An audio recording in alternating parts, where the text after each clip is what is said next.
नमस्कार दोस्तों, कैसे हैं आप सभी लोग। स्वागत है आप सभी का अपनी आई लव सुंडा सीरीज में। और इस आई लव सुंडा सीरीज का टेस्ट सीरीज बहुत सारे बच्चे जो ज्वाइन कर चुके हैं उनको रेगुलर हर 2 दिन में टेस्ट सीरीज मिल जा रही है। आप लोग भी फटाफट ज्वाइन कर लीजिए। मात्र 29 रुपए में आपको ये टेस्ट सीरीज मिल रही है ऐप पर हमारे, जिसका नाम है एसीआई एग्रीकल्चर। इस ऐप का लिंक आपको डिस्क्रिप्शन में मिल जाता है। सब लोग फटाफट ऐप को डाउनलोड कर लें और ऐप को डाउनलोड करके 29 रुपए में मात्र टेस्ट सीरीज में एनरोल कर सकते हैं। एनरोल करने के लिए आपको कुछ नहीं करना है, बस मेरे नंबर पे कॉल करनी है या व्हाट्सएप पर मैसेज करना है। क्या नंबर है? 6386909252। ठीक है, इस पे आप मैसेज कर लेंगे और टेस्ट सीरीज में एनरोल जरूर कर लें, क्योंकि आपके लिए बहुत फायदेमंद है। और जितने टेस्ट आपको मिल जा रहे हैं, करीब 1500-2000 क्वेश्चन आपको जो भी मिलेंगे, 1200-1500 क्वेश्चन, ये 1200-1500 क्वेश्चन में आप ये मान के चलिए भाई साहब, 1200 क्वेश्चन या 1500 क्वेश्चन अगर आपको मिल जा रहे हैं, ठीक है, 1500 क्वेश्चन आपको ये मिल रहे हैं भाई साहब, कितने में? मात्र 29 रुपए में। पर क्वेश्चन का रेट आप निकालेंगे तो आपके लिए कुछ नहीं होगा ये। ठीक है, समझ के देखिए, आप थोड़ा सा समझिए इसको और फटाफट एनरोल कर लीजिए। संख्या बढ़ाइए इसमें तो थोड़ा सा सीरीज तेजी से चलेगी और आपका रिजल्ट भी हम निकालने वाले हैं। अभी स्टार्टिंग से रिजल्ट नहीं निकला, लेकिन अब धीरे धीरे इसका रिजल्ट भी हम अनाउंस करेंगे और बच्चों का रिजल्ट आगे यहाँ क्लास में अनाउंस करेंगे। किस बच्चे को कौन से मतलब रैंकिंग मिली है, कैसा रहा है, जो भी, तो हम लोग इसको आएंगे और इसको धीरे धीरे आगे बढ़ाएंगे। ठीक है, चलो। तो और अपना टीए के लिए, अपना एजी टीए के लिए आरंभ बैच चल रहा है 1299 में। इसमें भी इनरोल करना आपको है। जो भी बच्चे टीए की तैयारी कर रहे हैं फटाफट स्टार्ट कर दें। अपना बैच स्टार्ट हो गया है भाई साहब नया। इसमें एंटोमोलॉजी से हम लोग स्टार्ट कर रहे हैं। बहुत बेहतरीन सब्जेक्ट है, आपको पढ़ने में जो मजा आएगा एंटोमोलॉजी हमसे, उतना मजा कहीं आना नहीं है। ठीक है, तो फटाफट आप ज्वाइन कर लें इसको और यहां से आपको इंटो की क्लासेस प्रॉपर मिल जाएंगी। ठीक है, इसके बाद हम बात करें भाई साहब, जो हमारा अब चल रही है आई लव सुंडा सीरीज। आई लव सुंडा सीरीज में पिछली क्लास में हम लोग कुछ फसलें पढ़ रहे थे, अब हम लोग पहुंच गए हैं कहां पर? मक्का यानी मेज पर। ठीक है, मेज या मक्का जो हमारी फसल है, ये भाई साहब फैमिली इसकी जो है वो क्या है? ग्रैमिनी फैमिली है, पोएसी, ग्रैमिनी या पोएसी फैमिली है। ऑरिजिन प्लेस इसका क्या है? मैक्सिको है। क्या है? उत्पत्ति स्थान जो इसका है वो क्या है? मैक्सिको है। भाई साहब मैक्सिको हमारा कहां? सेंट्रल अमेरिका में है। तो भाई साहब अमेरिका जब आप देखते हो तो भाई साहब एक नॉर्थ अमेरिका कॉन्टिनेंट है, नॉर्थ अमेरिका कॉन्टिनेंट है, उसके बाद एक छोटा सा पतला सा रीजन है और फिर हमारा क्या, ये हमारा कुछ साउथ अमेरिका ऐसा है। ठीक है, तो ये साउथ अमेरिका है। ये बीच में हमारा यहां पर ये पाया जाता है क्या? मैक्सिको, जो कि हमारा क्या सेंट्रल अमेरिका का हिस्सा माना जाता है, मध्य वाले अमेरिका का हिस्सा माना जाता है। ठीक है, तो हमारा सेंट्रल अमेरिका का हिस्सा है मैक्सिको। अच्छा भाई साहब, ये बात हो गई। इसके बाद कह रहे भाई साहब जो हमारा मक्का है वो क्या है? क्रॉस पॉलिनेटेड है। कैसा है? क्रॉस पॉलिनेटेड है। क्रॉस पॉलिनेटेड है तब परपरागित है। परपरागित का मतलब क्या है? प्रोटेंडरी क्रॉप। भाई साहब ये है क्या है? प्रोटेंडरी क्रॉप। कहने का मतलब है जो मक्का है वो परपरागित फसल है, क्योंकि उसमें अवस्था क्या पाई जाती है? प्रोटेंडरी पाई जाती है। अब आप कहोगे प्रोटेंडरी क्या है? तो प्रो मतलब होता है पहले, प्रो मतलब क्या?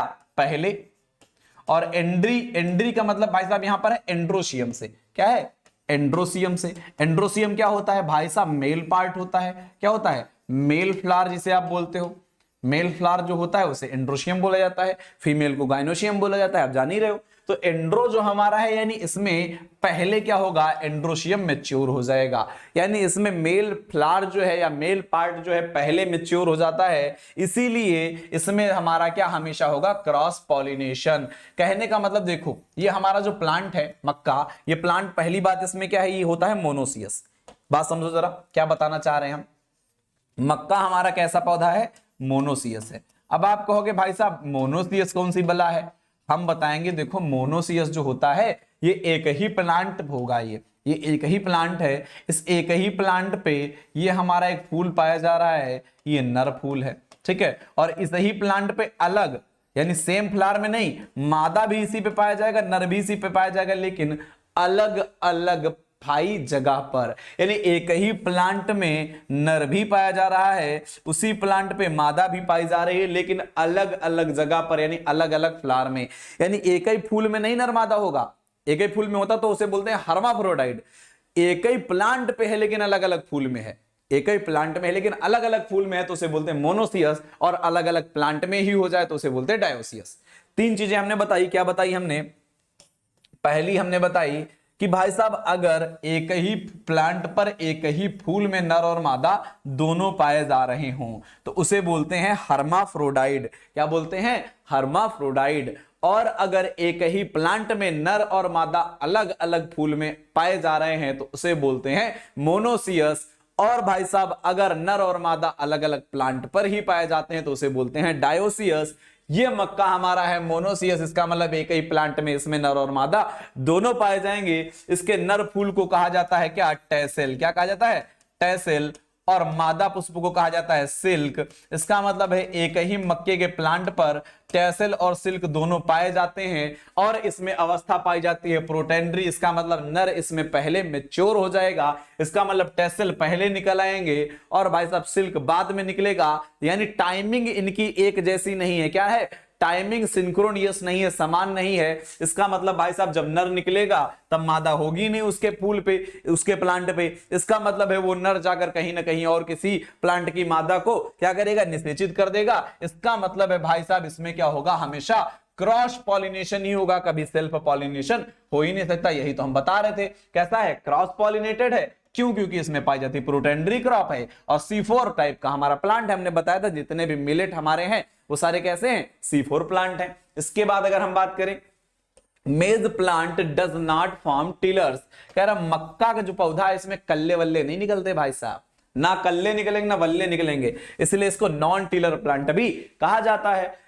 Because of the highest production capacity in cereals it is called a miracle crop. कह रहा जितने भी अनाज आप अभी तक देखे हो ना, सीरियल्स पढ़े हो ना, जितने ग्रेमिनी कुल के उत्पादन में, दाने के उत्पादन में सर्वाधिक यही भाई साहब है, इसीलिए इस फसल को बोलते हैं मिरेकल क्रॉप। क्या बोलते हैं? Miracle crop. और मिरेकल राइस किसे बोलते थे? वो तो जया को बोल रहे थे, हम पहले बता दिए थे। मिरेकल क्रॉप किसे बोल रहे हैं? तो भाई साहब मक्का, मक्का मां से मक्का, मां से मिरेकल क्रॉप, है कि नहीं? समझ में आ गया होगा आपको। चलो भाई साहब, मां से मक्का, मां से मिरेकल, मां से मोनोसियस, क्या मामा है। चलो भाई, इसके बाद समझो मेज is also called queen of serial. इसको भाई साहब अनाजों की रानी भी कहा जाता है। इसका दाना कहलाता है क्या? कैरियोप्सिस। इसका जो हमारा सीड है क्या कहलाता है? कैरियोप्सिस कहलाता है। मक्के का पौधा जल भराव के प्रति क्या है? संवेदनशील। यानी भाई साहब वाटर लॉगिंग नहीं चाहिए इसको, जल भराव कतई नहीं पसंद है, आंखों में आंसू नहीं देख सकता है। Maize plant is sensitive of water logging, जल भराव नहीं चाहिए। Maize yield more when the temperature is higher at night. रतिया में तापमान बढ़ेगा तो मक्का ज्यादा पैदा होगा। समझ रहे? कहने का मतलब इनके रतिया में तापमान बढ़ा तो मक्का ज्यादा पैदा होगा। बहुत सिंपल सी बात है। इसके बाद मोर यील्ड में should be sown from east to west direction. कह रहा है पूरब से पश्चिम दिशा में मक्का लगाना है। यानी ऐसे ऐसे नहीं लगाना है। कैसे लगाना है? ऐसे ऐसे लगाना है मक्का। क्यों लगाना है पूरब से पश्चिम में? क्योंकि सूर्य किधर उगता है? सूर्य किधर उगता है भाई साहब? सूर्य उगता पूरब में, सूर्य यहां उगेगा और भाई साहब मक्का आपने लगाया इसे, तो सूर्य की रोशनी भाई साहब देखो पूरे पर जाएगी अंदर तक, सूर्य की रोशनी पूरे अंदर तक जाएगी। इससे क्या होगा? सनलाइट बहुत बेहतरीन मिलती है। इससे क्या होता है? फोटोसिंथेसिस अच्छी होती है। इससे क्या होता है? तब उत्पादन अच्छा होता है। तो यही तो हम बता रहे हैं, मक्का अगर पूरब से पश्चिम लगाओगे, यानी उत्तर दक्षिण दिशा में ना लगाओ, कैसे लगाओ? ईस्ट टू वेस्ट डायरेक्शन में लगाओ, तो भाई साहब उत्पादन बढ़ जाएगा। बहुत बढ़िया बात है। मेज में 10% प्रोटीन पाई जाती है, 4% इसमें क्या पाया जाता है? फैट पाया जाता है, 70% कार्बोहाइड्रेट पाया जाता है। जो प्रोटीन पाई जाती है उसका नाम है क्या? Gene protein. क्या नाम है? जीन प्रोटीन नाम है। मक्के में पाई जाने वाली प्रोटीन को कहते हैं जीन। तो भाई साहब चावल में क्या थी? चावल में जो हमारी प्रोटीन हो राइजिनिन पाई जाती थी। गेहूं में क्या पाई जाती थी? गेहूं में ग्लूटिन पाई जाती थी। बाजरा में क्या पाई जाती थी? एल्कलॉइड्स पाई, बाजरा में जो पाई जाती थी उसे बोलते थे क्या? एल्ब्यूमिनाइड्स। और उसके बाद मक्का में क्या पाई जाती है? जीन प्रोटीन पाई जाती है। अबे जीन प्रोटीन की क्या खासियत है? ये जीन प्रोटीन में भाई साहब 2 चीजें पाई जाती कम। कौन कौन से एमिनो एसिड इसमें कम पाए जाते हैं? अब कहोगे प्रोटीन में एमिनो एसिड, अरे तो भाई पहले भी तो बताए हैं, प्रोटीन जो है और कुछ नहीं है, बहुत सारे एमिनो एसिड आपस में जुड़ कर क्या बना देते हैं? प्रोटीन बना देते हैं। इसमें 2 एमिनो एसिड बहुत कम पाए जाते हैं, जिनका नाम है क्या? ट्रिप्टोफैन और भाई साहब लाइसिन। तो ट्रिप्टोफैन और लाइसिन कम पाई जाती है किसमें? मक्के की प्रोटीन यानी जीन प्रोटीन में। इसके बाद अगर बात किया जाए दुनिया में एरिया के अगर मामले में देखा जाए तो यूएसए, चाइना और मैक्सिको और इंडिया, ये 4 भाई साहब क्षेत्रफल के दृष्टिकोण से क्रम से हैं। यानी सबसे ज्यादा एरिया कौन उगा रहा है? USA. In term of production अगर बात करोगे तो भाई साहब यूएसए टॉप है प्रोडक्शन में भी, और सेकंड नंबर पर चाइना हाई है। यानी यूएस चाइना हमारा एरिया में टॉप पर, यूएस चाइना हमारा प्रोडक्शन में टॉप पर। मेज इज अ मोनोसियस, बता ही दिए थे मोनोसियस है, ठीक है। Male and female flower found in different places at the same plant, हमने ये भी बता दिया था कि एक ही पौधे पाया जाएगा लेकिन अलग अलग फूल में पाया जाएगा, अलग अलग जगह पे पाया जाएगा। इसके बाद अगर बात करें इन male flower is called tassel, ये भी बता दिया था। इसके बाद हमने बता दिया था फीमेल को बोलते हैं सिल्क, और फूलों का निकलना चाहे वो नर हो चाहे मादा, फूलों का निकलना कहलाता है सिल्किंग। क्या कहलाता है मक्के में? मक्के में फूलों का निकलना कहलाता है सिल्किंग। इसके बाद the process of removal of male flower, male flower को कह रहे थे टैसल, और टैसल को काट दिए तो हो गया डी टैसल, इसीलिए उसको बोल देते हैं क्या? डी टैसलिंग या इमेस्कुलेशन। इमेस्कुलेशन तो बोलते ही है, इमेस्कुलेशन होता ही है। इमेस्कुलेशन का मतलब होता है नर पुष्प को हटाना। क्या होता है? नर पुष्प को हटाना होता है। इमेस्कुलेशन का मतलब होता है नर पुष्प को हटाना। भाई साहब इमेस्कुलेशन तो बोला जाता है, इमेस्कुलेशन का मतलब ही है नर फूल को हटाना, लेकिन मक्के में उसे बोल सकते हैं क्या? टैशल है तो डिटैशलिंग बोल सकते हैं। इसके बाद maize and jowar are the most suitable crop for silage. Silage क्या है भाई साहब? आप खाते हो आम, आम खा रहे हो, इस समय तो आम पैदा हो रहा है, खा रहे हो आप, लेकिन जनवरी में कैसे आम खाओगे आप? फरवरी में कैसे आम खाओगे? आम तो अभी आ रहा है, जनवरी फरवरी में तो आएगा नहीं आपको मार्केट में। हालांकि आम तो सालों भर मिलता है लेकिन बहुत महंगा मिलेगा, आप खा नहीं सकते हो। आपके घर बाग है, अब बाग में आम हमको मई जून में मिलना शुरू हो गया है, ये मिलता रहेगा जुलाई अगस्त तक, लेकिन उसके बाद चौपट है, आम है नहीं। हम क्या करते हैं? हमको साल भर आम खाना है तो हम उसका बनाते हैं अचार, हम उसका बनाते हैं मुरब्बा, हम उससे क्या करते हैं? बहुत सारी चीजों को बना लेते हैं, अचार बना लेते हैं। अब ऐसे ही भाई साहब समझो जरा, जानवर हमारे खाना चाहते हैं हरा चारा, और उनको जो वो हरा चारा खाना चाहते हैं वो साल भर अवेलेबल हो नहीं पाता है, साल भर उनके लिए वो है नहीं, तब वो क्या करें? वो भी बनाते हैं अचार। उस अचार को बोलते हैं साइलेज। साइलेज जो हमारा होता है क्या है? एक प्रकार का अचार है। मान लो तुम, अचार मतलब फर्मेंटेशन से बना दिए, चारे का फर्मेंटेशन करा के लंबी अवधि तक ऑफ सीजन में खाने के लिए, ऑफ सीजन यानी जब वो पैदा ना हो रहा हो तब खाने के लिए स्टोर कर लेते हैं, उसे बोला था साइलेज। साइलेज हमारा स्टोर होता है गीली अवस्था में, ठीक है, गीली अवस्था में, मॉइस्ट कंडीशन में। और यही चीज अगर जैसे आप आम का अचार गीला वाला खाते हो ना, तेल में डाला वाला गीला होता है वो, ऐसे एक और होता है ठोकरा जिसे बोलते हो ना, जो दाल में डाला जाता है, सूखा सूखा आम का अचार होता है। वैसे जो हमारा सूखा वाला होता है उसे हम बोलते हैं हे। सूखा चारा जिसे स्टोर किया जाता है ऑक्सीजन के लिए उसे कहा जाता है हे। गीला चारा जिसे स्टोर किया जाता है ऑक्सीजन के लिए उसे कहा जाता है साइलेज। तो भाई साहब साइलेज बनाने के लिए मक्का और हमारा क्या ज्वार कह रहे बहुत बेहतरीन है। मक्का और ज्वार का साइलेज बहुत बेहतरीन बनता है, ये बता रहे भाई साहब। क्यों? प्रिजर्व्ड इन ग्रीन फॉडर का, ग्रीन फॉडर के रूप में प्रिजर्व कर लिया जाता है due to high sugar in stem, क्योंकि इनके तने में शर्करा बहुत बेहतरीन पाई जाती है, शुगर बहुत अच्छी पाई जाती है। शुगर अच्छी पाई जाती है, कार्बोहाइड्रेट 70% हाई है, शुगर अच्छी पाई जाती है, शुगर अच्छी पाई जाती है, इसलिए साइलेज बनाने के लिए बहुत बेहतरीन तरीके से ये काम आ जाते हैं। कौन कौन सा? मक्का और ज्वार। इसके बाद अगर हम बात कर लें भाई साहब पेलाग्रा। भाई साहब अगर लगातार आपने मक्का खाया तो आपके अंदर हो जाएगी एक विटामिन की कमी। विटामिन क्या है ये आपको बताना है, लेकिन हम बता देंगे उस विटामिन की कमी से आपके अंदर एक रोग हो जाएगा, वो होता है पेलाग्रा। क्या होता है? पेलाग्रा होता है and is caused by eating only maize continuous for a long time. किस विटामिन की कमी होती है मक्का खाने से जिसके कारण पेलाग्रा रोग होता है, ये आपको कमेंट में बताना है। आगे बढ़े तो भाई साहब टियोसाइनेट क्या है? The nearest wild ancestor of मेज। कह रहा मक्के के एकदम नजदीकी वाला जंगली जो पौधा होता है उसे हम बोलते हैं क्या? टियोसाइनाइड। क्या बोलते हैं? टियोसाइनाइड, या इसे बोला जाता है वाइल्ड मेज। भारत में रबी मक्का जो हमारा है, वैसे भारत भाई मक्का जो है मुख्यतः खरीफ में उगाया जाता है, लेकिन रबी वाला मक्का बिहार और राजस्थान में सर्वाधिक उगाया जाता है। कहाँ? बिहार और राजस्थान के बांसवाड़ा जिले में। बिहार और राजस्थान के बांसवाड़ा जिले में रबी में मक्का मुख्यतः उगाया जाता है। बाकी ऑल इंडिया खरीफ में ज्यादा खेती होती है, हालांकि मक्का ऐसी फसल है जो हमारी हर सीजन में उग जाती है, रबी खरीफ और जायद हर सीजन में मक्का उग जाता है।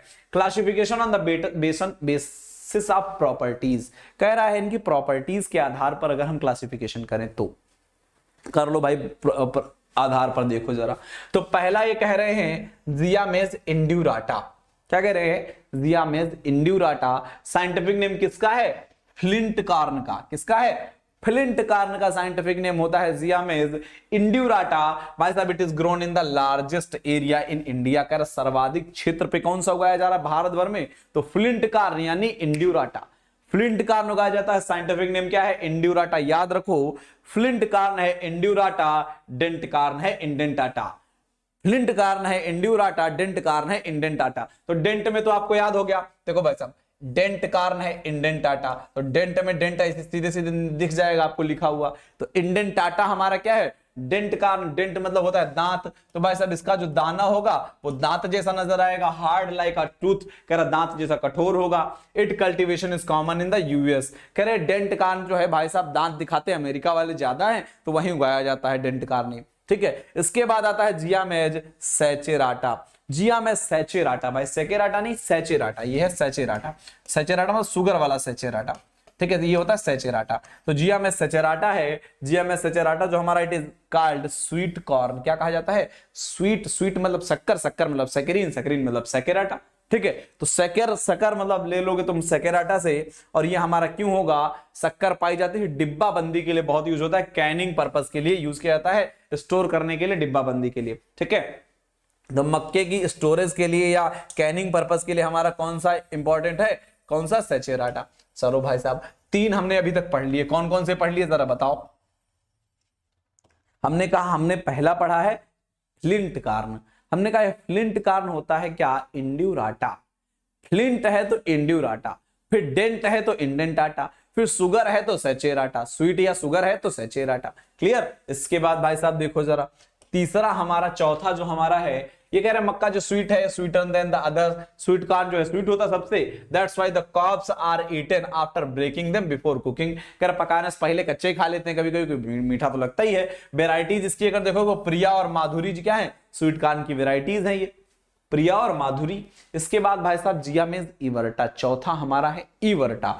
इवर्टा हमारा होता है पॉपकॉर्न। क्या होता है, पॉपकॉर्न। तो पॉपकॉर्न जो हमारा है भाई साहब, ये तो अब आपको बताना नहीं पड़ेगा किस काम होता है, पॉपकॉर्न का क्या काम है। जब आप इसको 170 डिग्री सेल्सियस पर गर्म करते हो, कितने पर, 170 डिग्री सेल्सियस पर गर्म करते हो, इसमें भाई साहब इतना प्रेशर बढ़ जाता है, गर्मी के कारण प्रेशर बढ़ा, और प्रेशर बढ़ने के कारण हुआ विस्फोट, फड़ाक, और ये हमारा क्या हो गया भाई साहब, फैल गया। और इसकी जो क्या हुई, फ्लैक्स जो है इसमें कॉर्न के बाहर निकल आए, ये फट गया और ये हमारा पॉपकॉर्न बन गया। ठीक है, तो ये हमारा होता है जियामेज इवर्टा। कितने टेंपरेचर पर, 170 डिग्री सेल्सियस पर गर्म करने पर दाना फूट जाता है, फूल आ जाते हैं, कॉर्नफ्लेक्स पॉपकॉर्न चिप्स बनाने के काम आता है। ठीक है, जियामेज इवर्टा इसका साइंटिफिक नेम है। अब हो गए 4, फ्लिंट है तो इंड्यूराटा, डेंट है तो इंडेंटाटा, स्वीट है तो सैचेराटा, और भाई साहब इवर्टा हमारा क्या है, जियामेज इवर्टा क्या है, ये हमारा है पॉपकॉर्न। इसके बाद हमारा आता है जियामेज एमाइलेशिया। ये हमारा एमाइलेशिया होता है सॉफ्ट कॉर्न। क्या होता है, सॉफ्ट कॉर्न होता है जियामेज एमाइलेशिया। इसका भाई साहब बहुत मुलायम होता है, आटा बनाने में सबसे ज्यादा यूज किया जाता है।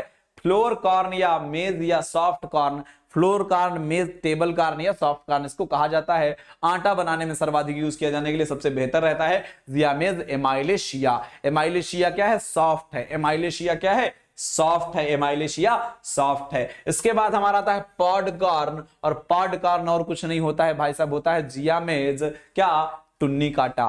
पॉड है, फली है, पॉड है तो टुन्नी काटा। ठीक है, जियामेज पॉडकॉर्न क्या है, टुन्नी काटा है। सबसे पुरानी जो हमारी प्रजाति है मक्के की यही थी, यानी विश्व में जब मक्का पहली बार उगाया गया होगा तो भाई साहब मक्के की कौन सी वैरायटी उगाई गई होगी, जियामेज टुन्नी काटा। कौन सा, पॉडकॉर्न सबसे पहले उगाया गया होगा। भुट्टा छिलके से ढका रहता है इसमें बेहतरीन तरीके से। जियामेज सेरेटिना, जियामेज सेरेटिना, सेरेटिना को बोलते हैं क्या, वैक्सी कॉर्न। क्या बोलते हैं, वैक्सी कॉर्न बोलते हैं सेरेटिना। भाई साहब ये हमारा क्यों यूज होता है, इसमें पाई जाती है वैक्स, वैक्स मतलब स्टार्च, इसमें पाई जाती है सेरेटिना में स्टार्च की बहुत मात्रा अधिक। स्टार्च जब इसमें अधिक पाया जाता है तो इसको बोला जाता है क्या भाई साहब, जैसे टैपियोका या साबूदाना जिसे आप बोलते हो ना, टैपियोका होता है वो, टैपियोका में बहुत ज्यादा क्या पाया जाता है, स्टार्च पाया जाता है। स्टार्च सबसे ज्यादा अगर पूछा है तो किस फसल में, टैपियोका में पाया जाता है। और उसी प्रकार से मक्के की एक वैरायटी है जियामेज सेरेटिना, उसमें भी पाया जाता है क्या, स्टार्च सर्वाधिक। तो स्टार्च के उत्पादन के लिए सबसे बेहतरीन तरीके से ये मिलता है। तो हमने पढ़ लिए कितने, 7। पहला हमने पढ़ा क्या, फ्लिंट कार्न, इंड्यूराटा, फिर हमने पढ़ा डेंट कार्न, इंडेंटाटा, फिर हमने पढ़ा क्या भाई साहब popcorn, जियामेज इवर्टा, sweet corn, जियामेज सेचेराटा, pod corn, जियामेज टुनिकाटा, और लास्टली हमने पढ़ लिया क्या वैक्सीकॉर्न, वैक्सीकॉर्न जियामेज सेरेटिना। उसके बाद हमने एमाइलोशिया भी पढ़ा था, क्या पढ़ा था जियामेज एमाइलोशिया, जो कि हमारा क्या था सॉफ्ट कॉर्न था, ठीक है, सॉफ्ट कॉर्न जियामेज एमाइलोशिया था, और हमारा वैक्सीकॉर्न क्या है जियामेज सेरेटिना है। 7 हमने पढ़ लिए क्या भाई साहब मक्के के प्रकार, ठीक है, मक्के के प्रकार हमने पढ़ लिए 7, बहुत इंपॉर्टेंट है आपके लिए, याद करते रहो भाई धीरे धीरे, ठीक है। लाइक कमेंट के लिए अब हम कहीं ना छोड़ दिए, अब तुम लोग देख लो अपने हिसाब से। Varieties, first time in India 1961, पहली बार कह रहे भारत में 1961 में 4 डबल क्रॉस हाइब्रिड बनाई गई। कितनी? 4। कैसी? Double cross hybrid. कौन सी? गंगा 1, गंगा 101, डिक्कन और रंजीत। पहली बार भारत में 1961 में भाई साहब 4 डबल क्रॉस मेज हाइब्रिड बनाई गई। कौन सी? गंगा 1, गंगा 101, डिक्कन और रंजीत। गंगा 1, गंगा 101, डिक्कन और रंजीत बनाई गई।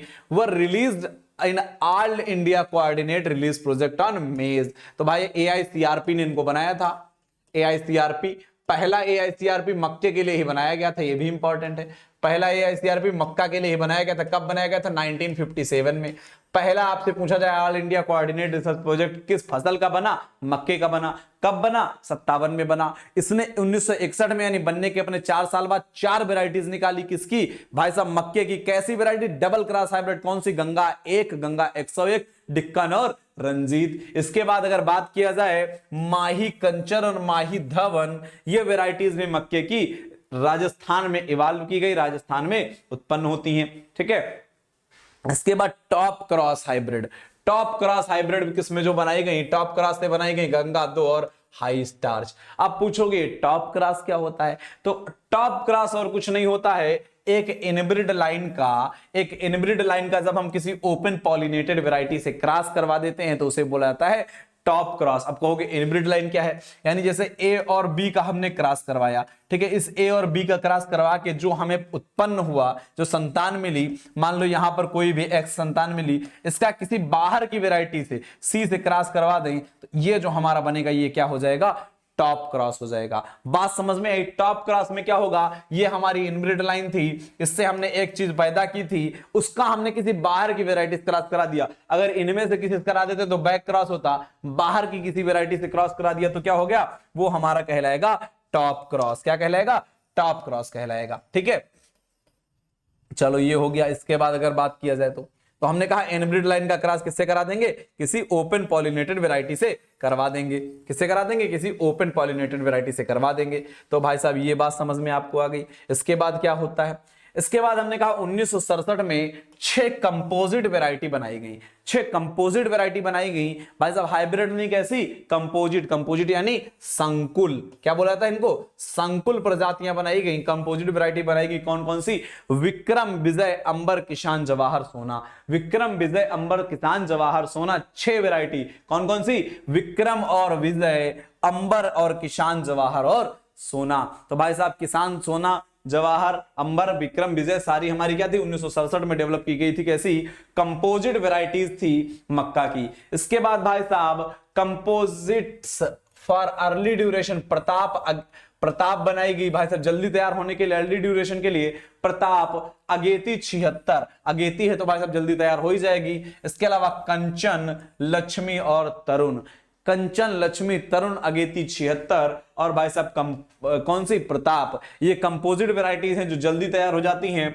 1971 में लाइसिन रिच, हमने कहा था कि मक्के में जो प्रोटीन पाई जाती है, कौन सी? जीन प्रोटीन पाई जाती है, 10% होती है। इसमें 2 अमीनो एसिड बहुत कम पाए जाते हैं, लाइसिन और ट्रिप्टोफैन। हमने कहा लाइसिन तो हम बढ़ा के रहेंगे और लाइसिन बढ़ाने के लिए हमने क्या किया? एक जीन का प्रयोग किया जिसका नाम था OPEC2। OPEC2 का यूज करके हमने बनाया क्वालिटी प्रोटीन में, यानी प्रोटीन की क्वालिटी को इंप्रूव कर दिया। प्रोटीन की क्वालिटी को इंप्रूव कर दिया। पहली वैरायटी हमने बनाई OPEC2 का यूज करके, प्रोटीना। इसमें 4 4% लाइसिन था। इसके बाद शक्ति बनाई, रतन बनाई, और ये हमारी क्या थी, बहुत बेहतरीन तरीके की, क्या इसमें लाइसिन और ट्रिप्टोफैन जो कम पाया जाता था पहले मक्के में, वो हमने इसमें बढ़ा दिया।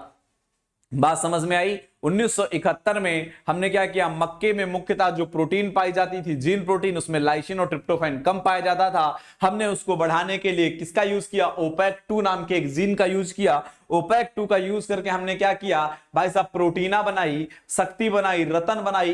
इसमें हमने क्या किया, लाइसिन और ट्रिप्टोफैन की मात्रा को बढ़ा दिया। समृद्ध थी ये वेराइटीज। इसके बाद भाई साहब सिंथेटिक वेराइटीज बनाई गई। सिंथेटिक वेराइटीज हमारी वे वेराइटीज होती हैं जो हमारी, देखो भाई साहब सिंथेटिक कैसे बनाई जाती हैं। हमने क्या किया भाई साहब, ये ओपन पॉलिनेटेड हमने एक फसल लगाई, इसमें हमारा मक्का लगा हुआ है, ठीक है, ये हमारा मक्का लगा हुआ है। इस मक्के में से हमने क्या किया, ये ओपन पॉलिनेटेड है, इसमें आपस में खूब क्रॉस हो रहा है, अपने आप कोई हम देख नहीं रहा। इसमें से हमने क्या किया, अच्छा सेल, इसमें क्या है, ओपन पॉलिनेशन हो रहा है, खुले परागण हो रहा है, ओपन पॉलिनेशन हो रहा है। इसके बाद हमने क्या किया, इसमें क्या किया, चूज किया, क्या किया, सिलेक्शन किया, चूज किया। सबसे बेहतरीन जो क्रॉस इसमें जो दाने निकल कर आए, उनको हमने फिर क्या किया, फिर से बो दिया, फिर से बो दिया।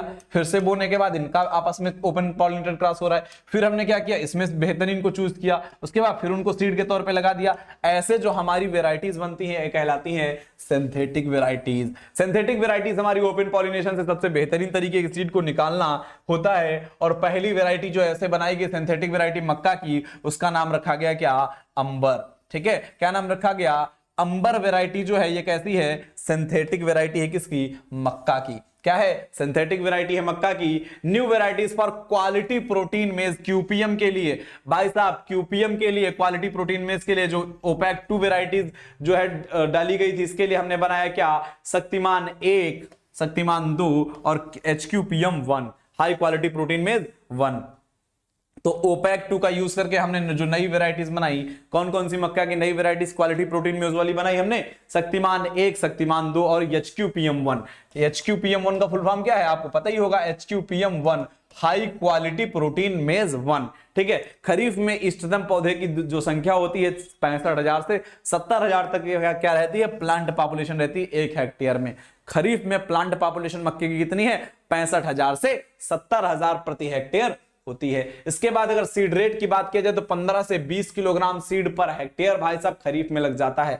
खरीफ में कितना लग जाता है, 15 से 20 किलोग्राम पर हेक्टेयर। हाइब्रिड में लगता है 25 किलोग्राम पर हेक्टेयर। चारा के लिए लगता है 40 से 50 किलोग्राम पर हेक्टेयर। भाई साहब चारे के लिए अगर मक्का उगा रहे हो तो 40 से 50, हाइब्रिड मक्का है तो 25, कंपोजिट अगर लगा रहे हो तो 15 से 20 किलोग्राम, यानी संकुल में 15 से 20। और भाई साहब इसके बाद अगर बात किया जाए आइडिया ऑफ हाइब्रिड मेज, हाइब्रिड मक्का का आइडिया सबसे पहले जो आया था वो आया था ईएम ईस्ट और जीएच सल के माइंड में। ईएम ईस्ट और जीएच सल के माइंड में सबसे पहले आया था, कब, 1910 में। और इन्होंने जो हाइब्रिड बनाया किस प्रकार का था, सिंगल क्रॉस हाइब्रिड। आपसे पूछा जाएगा मक्के में सिंगल क्रॉस हाइब्रिड की सबसे पहले खोज किसने की थी, आप बताओगे ईएम ईस्ट और जीएच सल ने, कब, 1910 में। उसके बाद डबल क्रॉस हाइब्रिड की बात आती है। इनब्रिड लाइन क्या है, अच्छा ये भी समझ लो जरा, इनब्रिड लाइन क्या होता है। An inbred line is a pure line developed by self pollination. क्या है इनब्रिड लाइन, वो है जो प्योर लाइन है, सेल्फ पॉलिनेशन द्वारा डेवलप हो रही है, और उसमें हम लोग सिलेक्शन करते हैं और ये होमोजाइगस प्लांट हमारे होते हैं। जैसे हमने कहा कि एक हमारी ये वेराइटी थी, इसको हमने एक साथ लगाया, ठीक है। अब इसमें सेल्फ पॉलिनेशन हो रहा है तो बहुत विविधता नहीं आएगी, क्रॉस पॉलिनेशन नहीं हो रहा है, सिंथेटिक में क्रॉस हो रहा था, यहां क्या है, सेल्फ पॉलिनेशन हो रहा है। फिर इसमें हम बेहतरीन को चूज करेंगे और बेहतरीन को चूज करके उसको लगाएंगे। ऐसे हम लोग धीरे धीरे क्या करेंगे, डेवलप करेंगे। इससे हमारी एक इनब्रिड लाइन बन जाएगी। और इस इनब्रिड लाइन को, इस इनब्रिड लाइन में क्या होता है, सेल्फ पॉलिनेशन होता है। इनब्रिड लाइन में क्या होता है, सेल्फ पॉलिनेशन होता है। और इस इनब्रिड लाइन में जब सेल्फ पॉलिनेशन हो रहा है, प्योर लाइन बन रही है। प्योर लाइन में से हमने क्या किया, बेहतरीन को छांट लिया और हमारा क्या हुआ, उसका हमने सिंगल क्रॉस टेक्निक से क्रॉस करवाया। तो ये हमारा क्या हो जाएगा, ईएमएस और जीएसएल का मेथड हो जाएगा। होमोजाइगस प्लांट इससे पैदा होते हैं, किससे, इनब्रिड लाइन से। पूछा गया क्वेश्चन है कि इनब्रिड लाइन क्या होता है, ठीक है। तो हमने कहा क्या, प्योर लाइन में सेल्फ पॉलिनेशन के माध्यम से हमने क्या किया, सिलेक्शन के माध्यम से उसमें चयन करते चले गए, सिलेक्शन करते चले गए और बेहतरीन को ढूंढ लिया। इसके बाद सिंगल क्रॉस मेज हाइब्रिड तो हमने बता दिया, सिंगल क्रॉस मेज हाइब्रिड किसने, ईएम ईस्ट और जीएसएल ने कब खोजा था, 1910 में। अब आपसे पूछा जाए डबल क्रॉस मेज हाइब्रिड किसने खोजा, तो आप बताओगे डबल मतलब डीएफ जॉन्स, 1920 में 10 साल बाद डीएफ जॉन्स ने डबल क्रॉस मेज हाइब्रिड खोजा और भाई साहब इसी की वैरायटीज हम बताए थे जो 1961 में निकाली गई थी। कौन सी, किसके द्वारा, एआईसीआरपी के द्वारा, जो मक्के का 1961 में निकाली गई थी। कौन सी, गंगा 1, गंगा 101, डिक्कन और रंजीत। कैसी थी, डबल क्रॉस मेज हाइब्रिड थी, याद रखना इस चीज को। इसके बाद at present double cross technique are mostly use. अब कह रहा है भारत में सर्वाधिक जो हाइब्रिड बनाने के लिए टेक्निक यूज हो रही है, कौन सी हो रही है, यही टेक्निक यूज हो रही है। किसे बोलते हैं, डबल क्रॉस मेज हाइब्रिड। ठीक है, बात समझ में आ गई, क्लियर है सब। हमने कहा सिंगल क्लास मेज हाइब्रिड ईएमईस जीएसएल 1910। हमने कहा डबल क्लास मेज हाइब्रिड क्या भाई साहब, डबल क्लास मेज हाइब्रिड क्या, डबल क्लास मेज हाइब्रिड हमारा डीएफ जॉन्स 1920। हमने कहा कौन सी वैरायटीज बनाई गई थी 1961 में, आपने बताया गंगा 1, गंगा 101, डिक्कन और रंजीत। हमने कहा कि भाई साहब एचक्यूपीएम जो बनाई गई थी, क्वालिटी प्रोटीन में जो बनाई गई थी, ओपेक 2 का यूज करके कौन कौन सी वैरायटी, शक्तिमान 1, शक्तिमान 2 और भाई साहब क्या, एचक्यूपीएम 1। ये वैरायटीज बनाई गई थी जिसमें प्रोटीन की क्वालिटी बढ़ा दी गई थी। ठीक है, प्रोटीना वगैरह जो बनाई गई थी, प्रोटीना वैरायटीज जो बनाई गई थी जिसमें 4% लाइसिन थी, उसमें वो लाइसिन और ट्रिप्टोफैन को इंक्रीज करने के लिए उसमें भी ओपेक 2 का यूज किया गया था। जीन्स जहां पर आप पढ़ते हो, वहां पर आप पढ़ते हो चावल में कौन सा, डिजियोजिन, गेहूं में कौन सा पढ़े हो, नॉरिन 10। अब वैसे ही आपने पढ़ लिया क्या, बाजरा में पर्ल मिलेट में आप पढ़ते हो टिप 23A, वैसे ही आप मक्के में पढ़ रहे हो क्या, ओपेक 2। ये सारे जीन हमारे लिए बहुत इंपॉर्टेंट है, बार बार क्वेश्चंस में आते हैं, आपको रट डालने हैं एकदम। और भाई साहब हमको लगता है समय अपना जो है समाप्ति की ओर है। फिर हम लोग मिलेंगे इसी स्पीड के साथ, आधे घंटे की क्लास रहेगी, समय की कमी है लेकिन आपको इस आधे घंटे में हम बहुत ज्यादा जानकारी देने का प्रयास करेंगे। और भाई साहब इसी के साथ हम लोग इसको ओवर करेंगे। नेक्स्ट क्लास हम आपको मिलते हैं कल इसी समय पर। तो भाई साहब थोड़ा सा कंटिन्यूटी आप थोड़ा संभाल लीजिए, कुछ दिन तक आपको ये छोटी क्लासेस मिलेंगी 30 मिनट की, फिर आपको प्रॉपर हम आधे घंटे की क्लासेस प्रोवाइड करने लगेंगे। अभी आपको ये रिकॉर्डेड क्लासेस मिल रही, लेकिन उसके बाद फिर आपको ये लाइव क्लास मिलेगी। बस थोड़ा सा इंतजार आपको करना पड़ेगा, थोड़े से इंतजार के बाद हम फिर हाजिर हो जाएंगे आपके पास 1 घंटे की प्रॉपर क्लास लेकर। ठीक है, तब तक के लिए शुभ रात्रि, मिलते हैं फिर अगली वीडियो में। भाई साहब शेयर करना आपकी जिम्मेदारी है, फटाफट शेयर मार दो, सब तक पहुंचा दो, थोड़ा सा मेहनत हम कर रहे हैं, थोड़ी सी आप कर लो हमारे लिए। ठीक है, शुभ रात्रि।